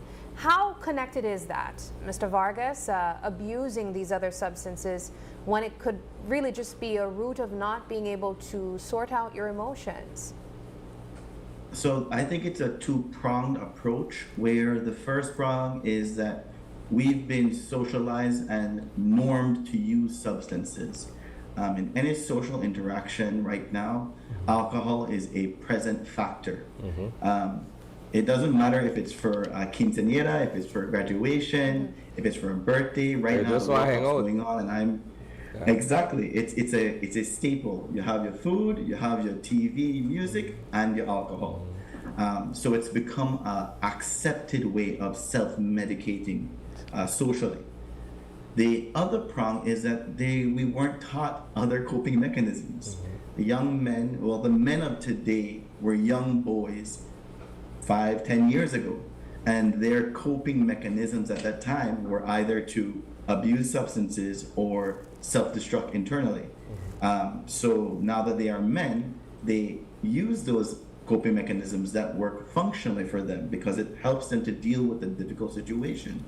Not everybody that abuses substances, though, are battling with these mental health related conditions or problems. Some people just like drinking. And when those people get in contact with those who are struggling with their different difficulties, they then learn, okay, alcohol is a great way to numb this pain. And then that can lead to excess use and increase in agitation, aggression. And then before, that person that used to shout at you, now they're throwing things at you. Now they're beating their partners because they are unable to regulate themselves, these men.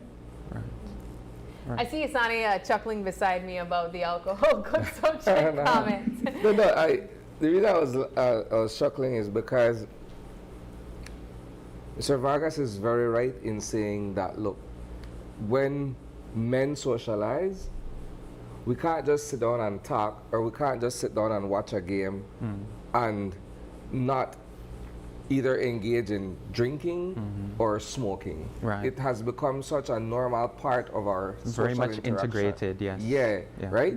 So much so that, like Mr. Vargas said as well, if I'm someone who just enjoys having a drink, it doesn't affect how I deal with my own personal issues.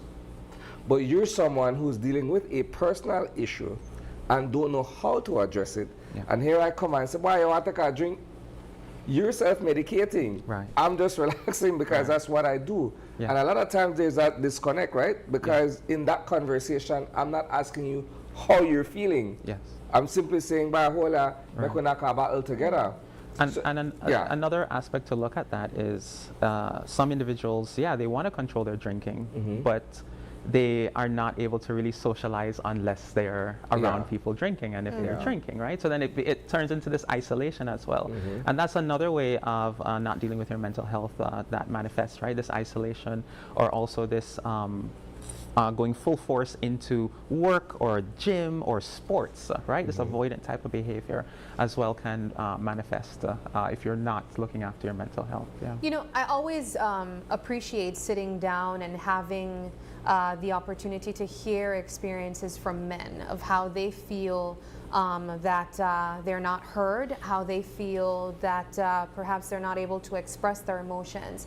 And oftentimes I carry a sense of sympathy for them, because I feel that we still live in a society where there are a lot of expectations placed on men from a very young age. where even in social media spaces, there's this idea that a man has to be a provider in the earliest stages when they're trying to figure out themselves professionally as well. Yeah. And so I wish we had more time to expand on that. We didn't even get an opportunity to look at the role father figures or fathers play and how the absence of that can also affect a person's or a male's mental health as well. Absolutely. But for persons tuning in who might want support and might not know where to go and who to speak to in regards to anything under that umbrella of mental health, where can they go? So they can go to the Counseling Services Unit. The Counseling Services Unit, we have offices in all of the districts except for PG.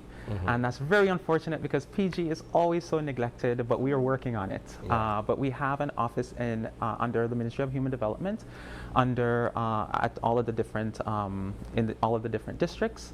And I want people to understand that it is a safe space. It is a confidential space.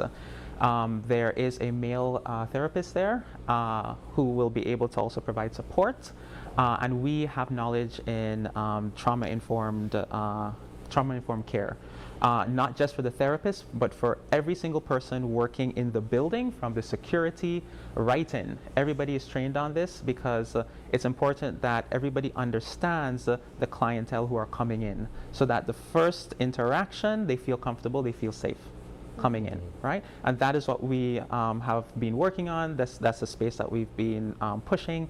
So that is definitely a place to go to. Definitely under Ministry of Health and Wellness, going to the clinics to see the psychiatrists as well. That is an option as well. We work very closely with the psychiatrists in providing care and support. So yeah, but again, more work needs to be done. More work needs to be done, like I said, with regards to taking the counseling out of the building, the therapist's office, and going into the communities more, right? Having things like mobile clinics, satellite offices, things like that, right? Yeah. And Mr. Vargas, how can people reach out to you? So they can look up online, but I want to expand a little bit more on Mr. Bernard's answer, because the Counseling Service Unit is doing an excellent job. They are doing very well in ensuring that they target certain demographics and assisting the general public. There are also public access like polyclinics and all these other things as well. The Ministry of Health and Wellness website as well for the emergency care at the hospitals. While they may not present as counseling, they do have psychiatric nurse that can direct you to locals in the area. You have Mind Health and Connect, which is a website you can go that has a list of registered clinicians and mental health professionals. I would also encourage public service workers to engage their employment, the government, through the Employment Assistance Program. Right. That's where they get access to therapists like myself who are a part of that program, who provide services to them free of cost through the Employment Assistance Program. Also contact your HR, your human resources departments for any company or organization you're working with, because they will not provide you with these services if they do not see a need for them. And I've witnessed 3 major companies in Belize streamline that mental health related support avenue because of demand. They had 3 employees request services through their human resources department. They had a person who pushed for them to get the access to services, and now they have a fully fledged support system in place. So you can always get support that way as well. All right. Well, thank you, gentlemen, for joining us. We appreciate the opportunity to expand on men's mental health. And of course, we invite you guys to also keep the conversation going surrounding mental health as well. We're going to take a quick break, but don't go anywhere. When we come back, we have more for you right here on Open Your Eyes.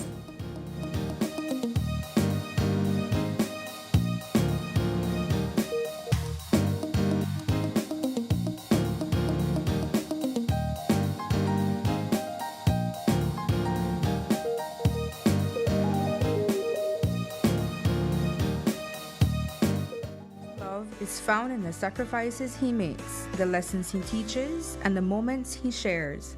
This Father's Day, Open Your Eyes celebrates the dads, grandfathers, and father figures who help shape our lives with strength, guidance, and unconditional love. Join us on June 19th at 6:30 a.m. for a special Father's Day edition filled with heartfelt tributes, inspiring stories, and special surprises. And that's not all. Tune in for your chance to win amazing giveaways throughout the entire show. Come celebrate Dad with us this Father's Day on Open Your Eyes.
He skipped nights out, said maybe next time too often.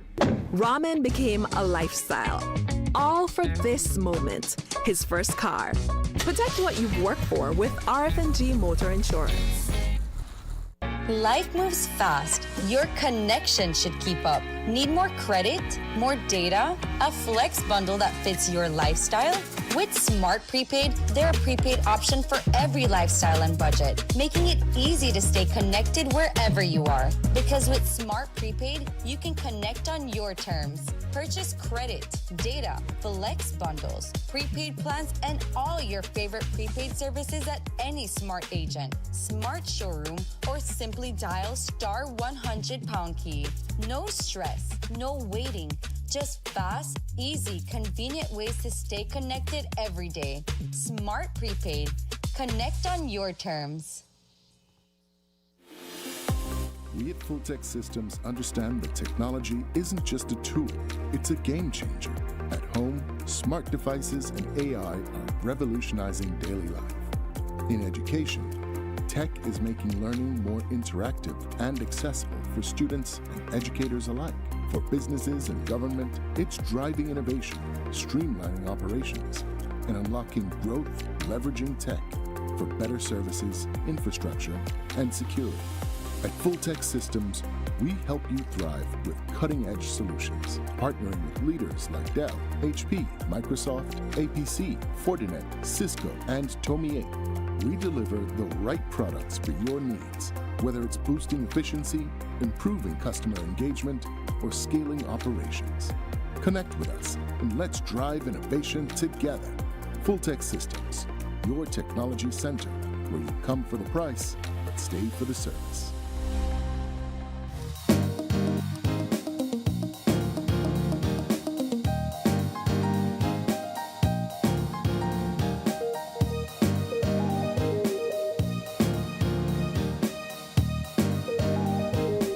And welcome back. Joining us for a third conversation this morning is Katia Montenegro Hoare. She's the founder and president of the International Network of Women in Business, NIME. And we're talking about the Impact Lab Incubator this morning. Good morning, Katia. Good morning. Thank you for having me once again. Yes. It's a pleasure. And, yes, and we are here to talk about another opportunity for women entrepreneurs in Belize. And so I'm happy to share about the NIME Impact Lab Incubator, which is already launched. And we will be doing the selection process in July. Yes. So we know that NIME has been one of the organizations at the forefront providing opportunities to women in entrepreneurship. We've had you on the show several times highlighting some of those women and even their roles as mentors to other women as well. So the Incubator Lab is just one of the latest measures taken from NIME to provide and expand on that entrepreneurship and mentorship given to these women. What is the Incubator Lab? Perfect. So the NIMA Incubator Impact Lab is an initiative from the Connecta Caribbean wider ecosystem in the Caribbean.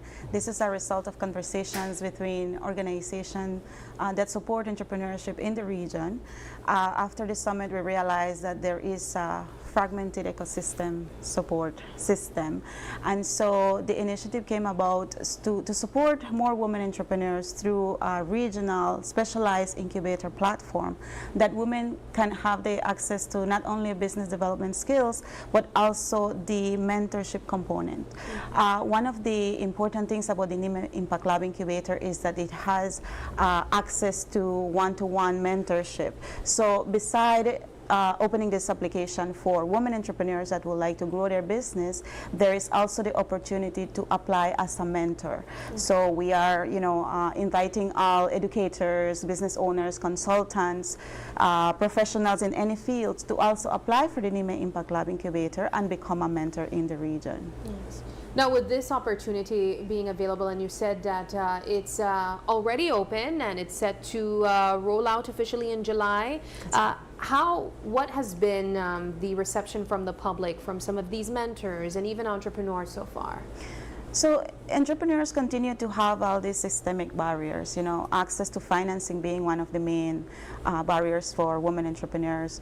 So we realize that you need to prepare yourself in order to be financially ready. So this is what the Incubator Lab is trying to address.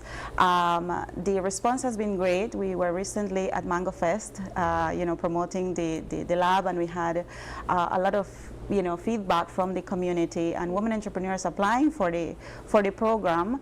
And of course, within our own NIMA membership, there is also good response to the application process. But we want to invite the wider community to also apply for this opportunity.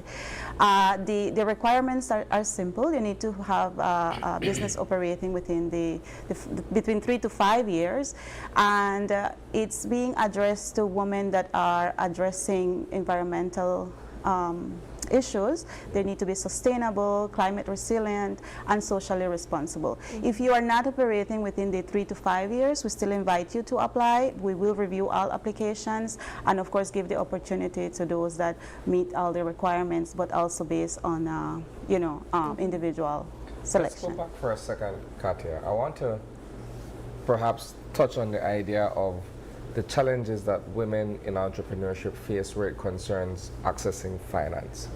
Some would say, okay, well, if you're at the startup level or you're looking for funding, there are all these institutions that are there to provide that kind of assistance. Why are there still certain hurdles that prevent women from being able to access and being able to tap into and work with the kind of monies that they need to get their businesses off the ground? Yeah. So early stage funding has historically been one of the biggest barriers.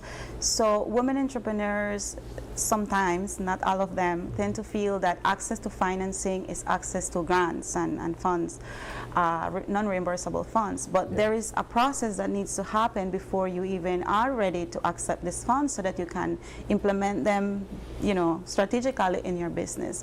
And this is what the incubators try to address before you are ready to pitch for financing scalable businesses. What comes with mentorship? Is it just a conversation with someone who has been in this position before and can tell you what to expect? Is it a sit down? Is it showing in detail what their experience was like and asking or speaking with this entrepreneur and speaking in learning what they can do as well? Definitely, just mentors that are willing to ask thoughtful questions, that are willing to challenge your business model. Sometimes, we feel that our price is the best. And sometimes we have to have someone to challenge that to know if really and truly that is the way. So the mentor plays that role, thoughtful questions, guidance through the process, and also encouragement to continue learning and to complete and commit to completing the programs. One of the things I really liked about your mentorship program that I've seen over the past year was that beyond just challenging perhaps business models, they have almost developed a friendship with these mentors as well. They've come on the morning show with their mentors and tried to pitch their business and talk about the branding and all of that. And I could really see a sense of friendship that was developed along the way from these entrepreneurs and their mentors even. How do you go about placing a mentor with an entrepreneur and figuring out who's the right one for them? Indeed. So I don't think you will ever find the right one for, the right person, but just pairing them based on their interest, experience, business experience, as well as other aspects as well. So that's how we pair the mentors. With the mentorship program that we had recently, it was more based on media presence. But the NIME Impact Lab Incubator will address all different aspects of the mentorship training and accompaniment that we'll go through for the program. Well, let's talk about the application process. Where can people apply and learn more about the incubation? So we do have our social media pages on Facebook and Instagram. We are sharing constantly the application form. There is also a QR code that I'm not sure if we have it, that we can share. You can scan it, but if not, you can also visit our website, our social media pages, and the information is right there. It's an easy process. You just need to, follow the link, and the questions are straightforward. You need to be prepared to answer questions about your business, and you should receive an automatic response, and then a response regarding the selection process by the 4th of July. Excellent. Well, the program will run for 5 months, so I just wanted to mention that. So there's the QR code if you have the ability to scan that really quickly. And as you mentioned, the program will last for a period of 5 months. All right. Well, Ms. Katia, it's a pleasure as always having you here with us, sharing opportunities for entrepreneurs, women in entrepreneurship, and even an opportunity for mentors to give back as well. We appreciate it, and we wish you all the best. Thank you so much. Alrighty, we are going to take a final break, but don't go anywhere. When we come back, we have another exciting conversation. We'll be joined by Sangria Mia talking about flavor and fun.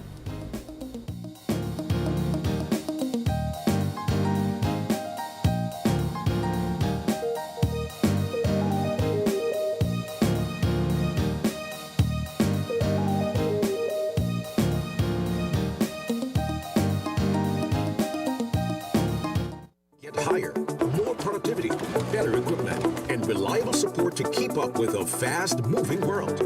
At Cellular World Business Solutions, we're ready to help you boost performance across every operation. Don't let outdated technology hold you back. With our certified and supported solutions, your business stays ahead. We supply office equipment, printers, inks, and toners, software licenses, IT system assembly as your Dell Platinum and Cisco partner, appliances, and custom orders tailored to your needs. From startups to large enterprises and renowned institutions, we serve every corner of the country because no industry can afford to fall behind on technology. Let's take your business to the next level. Contact us today at 610-2494. Cellular World Business Solutions, your reliable partner in business success. They're not just cigarette, vape, hookah, cigar, and all kind of tobacco product, Lego, dangerous smoke, and toxic chemical. When you smoke or vape, that cloud they not disappear. It turn into second-hand smoke and third-hand smoke where people wrong your breathing. That kind of smoke that could cause cancer, diabetes, lungs disease, or heart problems. It could kill anybody who get exposed to it. If you smoke or vape, go outside, far from people. Everybody deserves to breathe clean air. He skipped nights out. Said maybe next time too often. Ramen became a lifestyle. All for this moment, his first car. Protect what you've worked for with RF&G Motor Insurance. The biggest football event in the world is finally here, and Smart is giving you the chance to play and win. Before every match starts, predict who will win.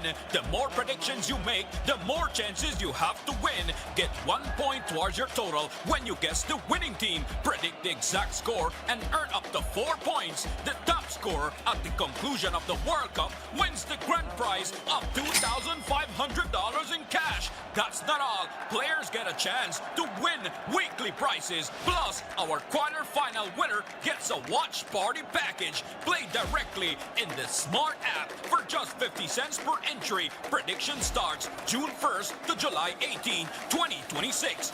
Don't just watch the World Cup. Play along and win with Smart. Smart, bringing people together. He skipped nights out, said maybe next time too often. Ramen became a lifestyle, all for this moment, his first car. Protect what you've worked for with RF&G Motor Insurance. I've always been fascinated with gemstones. It's all about taking nature's beauty and creating something uniquely beautiful. I've had inspiration from the Belize Blue Bull, the beaches, the Jaguar. I've launched a new product called Co-Design with Deb, and Atlantic Bank's e-commerce system has opened the door to my international customers so I can receive payments so they can have their custom pieces shipped to them. Atlantic Bank, building the future together.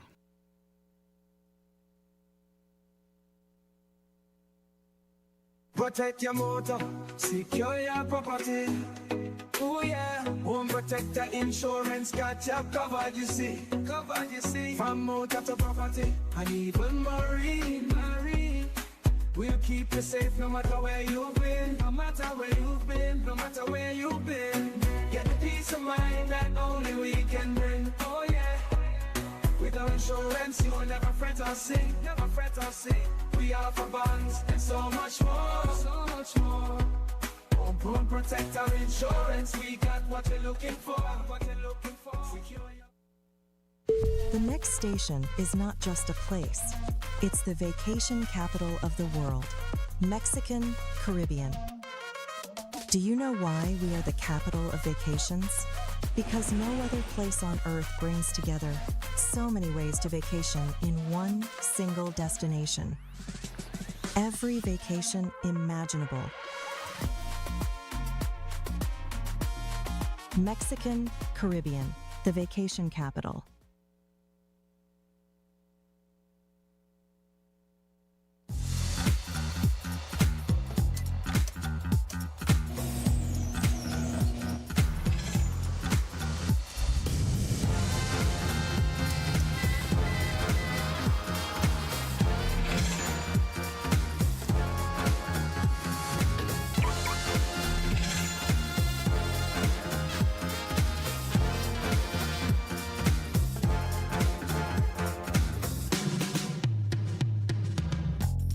Introducing BB Insurance, built for Belize. Your security, our priority.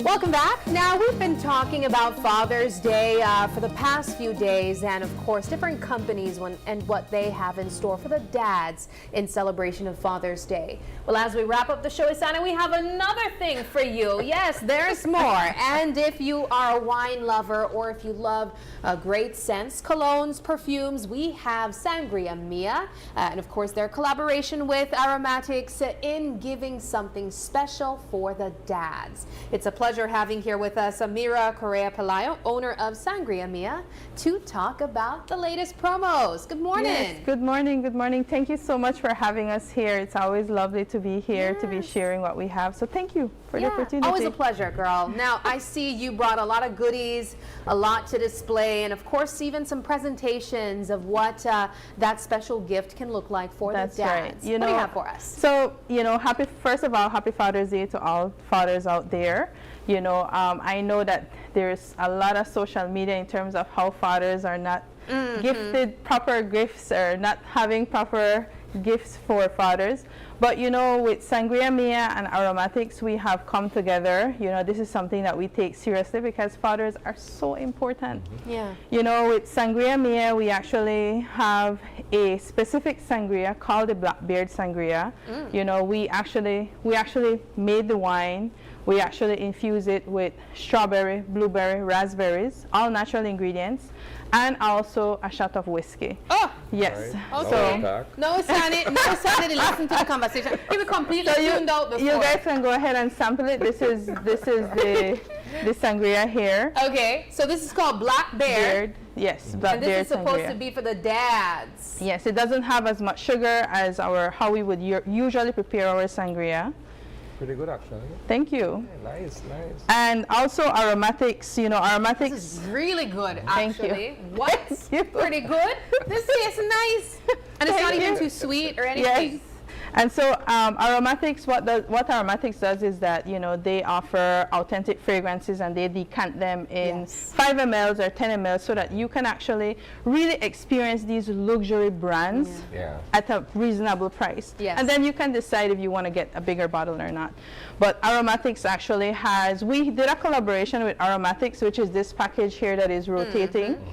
This package here, if you don't want the Aromatics, it's $80. If you want the Aromatics, which is the little white box hanging, that is with one decant is $112, or if you want 2 decants is $132. But let's say, for example, you just want Aromatics. You can go ahead and visit their website, not their website, their Facebook or Instagram, contact them on WhatsApp, and you can actually get this package here, which is just find the cologne that you want, the decant that you want, and then add $7, and then you can get this package. Oh, that's awesome. And we also did a much reasonable package, which is this one here for, corporate, you want to gift to the dads at work, at the workplace. We have this package which has a smaller bottle of sangria and also 1 decant for $65. And can you choose the scents that you want Yes. inside? For this one, we have like 4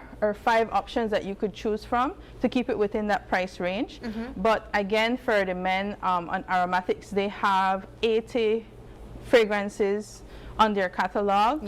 And so there's so many options. And it's amazing. Well, I mean, this is authentic. Colognes as well, because That's I see right. we also have them on display at the front. If you decide that you want to just go all in and make the full investment, you can do that as well too, right? That's what you have on display here. That's Since they can get it in a box. But I just want to quickly look at these and get a scent of it. Are you a big fan of like colognes and scents? Those are the Arabic fragrances, if I'm not mistaken. Ooh, You it can smells go good. ahead and spray. Assad Elixir. Yes. I don't even need to spray it. I can smell it just from that. It smells good. Are you supposed to rub? Well, I think that's why my husband needs to come out. He would totally say don't rub. Oh, I can smell that from here. That smells really good. You would It's I think we all do that. Smell this one. Every time my husband sees me, he's like, you're not supposed to do I know, that. that's why I asked that, because I'm pretty sure I remember him saying that the last time he was here. Yeah. But it smells really good. Yes. Wow. All right, So we'll try the next one. you mentioned that if you'd like to get the decants in either of the packages, there are some options to choose from. Yes. I believe 4 you mentioned, right? But if you'd like to go all in, there are up to 80 different scents that you can get at the front here on display. And some of the scents start as low as $15 for the decant, $15 for the decant, and then you just add the $7, and then that's how you will get your package with Aromatics. And with Sangria Mia, we have 3 options. We have the $80, $112, $132. And we also would like to take a little time to talk about our mango strawberry sangria. Yes, please do. We love Yes. everything mango around here. So we season. call them that the mango sangria. We have a nickname. It's the summer fling. Okay. Right, because it's here and before you know it, it's gone. Yeah, Right. the only time we embrace a fling in any nature. Yeah. But yeah, so this is the mango strawberry. So if you want to get a WTF package during this summer, so this is our WTF package. So if you want to get a WTF package, it is going for $75. Okay. And it would have a mango strawberry sangria along with other flavors in there. Ooh, let's smell. Yes. Let's taste. Oh, you already tried it? Yeah. Dang, you didn't even This wait one- on me. This one is a bit more of an acquired taste for me, though. I love it. Yeah. It's really the sweet. blackberry for me. That's your one. Yeah, that's Yeah. bold. This That's one, yeah. And that's understood, because men, they have a different palate. Yeah. I definitely get the essence of the strawberries there, but I expected, I think, a stronger mango presence because I know mango is like very sweet, right? And I actually like the fact that it's not too overpowering Yeah. too, because you want the blend of both of them. Yes. This is really good. Thank you. And it's not too sweet either. So I think, Yeah. a lot of people tend to be afraid of the sweetness Yes, of mangoes. yes. We really I try think to. you hit the nail on the head Yeah. when you said afraid of it. Because I was expecting like a pronounced mango Yeah, taste. and that's what I was saying. You kind of tell that there's a blend here. I like it. Thank you. And the one, it's so funny because strawberry is a very tricky fruit to work with. You can, you think, oh, strawberry is mild. And yes, it can. But when you do the blend with the mango and the Yeah. strawberry, the strawberry can dominate. Yeah, that's what I was trying. That's what I was expecting. Yeah. Because of how mild strawberry tends to taste, you could easily overpower it with like a banana. Yeah. But Yeah. it's shocking to see that they both Yes. marry each other with a That's mango. right. That's something that I found very surprising when I did the blend. And I was like, at certain points I had to be very cautious with how much I am the mixture, because if not, the strawberry would have totally dominated. Yeah. Oh wow, that's Yeah. interesting. So you said that it's packaged in this display here, Yes. and the price of it again is? Okay, so the price of the WTF package is $75. You get 4 different flavors of sangria. WTF package stands for wine tasting flight or wine tasting fun, by the way. Yeah, we thought it was What the Friday, like our What the Friday show. It's actually We the Fathers. We the Fathers, that's right. Or you could get the bottle of the mango strawberry for $43. Yes, awesome. Now I want to go back to the dads because we have been highlighting Isani. You can't say we forget to no man. That's All right. week we've been talking That's about right. things for the dads. That's right. But all of that is for nothing if you go out try order it too late. Please do not go last minute to try remember your dad. That's How true. soon should we be ordering, or what's the time frame that you have? We always try to recommend that you order as soon as possible. However, I always say however, if you do have a last minute order, we try to facilitate it. Yes. Because we know what it's like to feel left out. We know what it's like to be busy. It's not that you intend to leave it last minute, you're just so caught up, and we try our best to put our everything to make sure we have something really nice for you, so don't be afraid to hit us up. You have something last minute, we will try to work something out for you. All right. Well, Isani, would this be a good gift for you? Would you appreciate that? Of course. Okay, well, I just bought it for you. I'm saying All right. Again, now for people who would like to purchase, how can they reach out? Okay, so you can reach out at Sangria Mia. We have Facebook, Instagram, we have our number 615-1777. You can also reach up to Aromatics. They're on Facebook and Instagram. Unfortunately, I don't remember the number. That's fine. They'll reach out to you. We're going to say it's because of the bearded sangria. All right. Well, of course, Amira, it's always a pleasure having you Thank here. you We so hope much that, for having us here. People can take advantage of this. I would say this is a great gift idea for a dad. I mean, if you have a dad who enjoys wine, and even if you're not a wine drinker, I think you could still appreciate this. Yeah, There's something. definitely. It tastes very well. And if your dad enjoys colognes, or if you just want him to test out some new scents as well, Yeah. this is a great opportunity to do Definitely. that. But Isani, we do have to wind things down, and we want to say thank you to all of our guests who joined us this morning. You guys for locking in, commenting, and sharing your thoughts on all of the topics this morning. It is June 17th, and if you're celebrating a birthday today, happy birthday to you. If you'd like to give a birthday shout out, or if you have any questions, comments, or concerns, you can send us an email at oye@greaterbelize.com. You can also catch us on our social media pages. We have Facebook, that's Open Your Eyes BZ. Instagram for behind the scenes contents, that's OYE Belize. We even have TikTok, that's openyouryes.bz. And then you can call us or text us on our OYE phone number. That's 675-2555. But please do us a favor and join us again tomorrow when you open your eyes To start your morning right. Until then, be sure to keep your eyes, your mind, And your hearts open. Have a wonderful Wednesday, and we'll catch you tomorrow. Bye.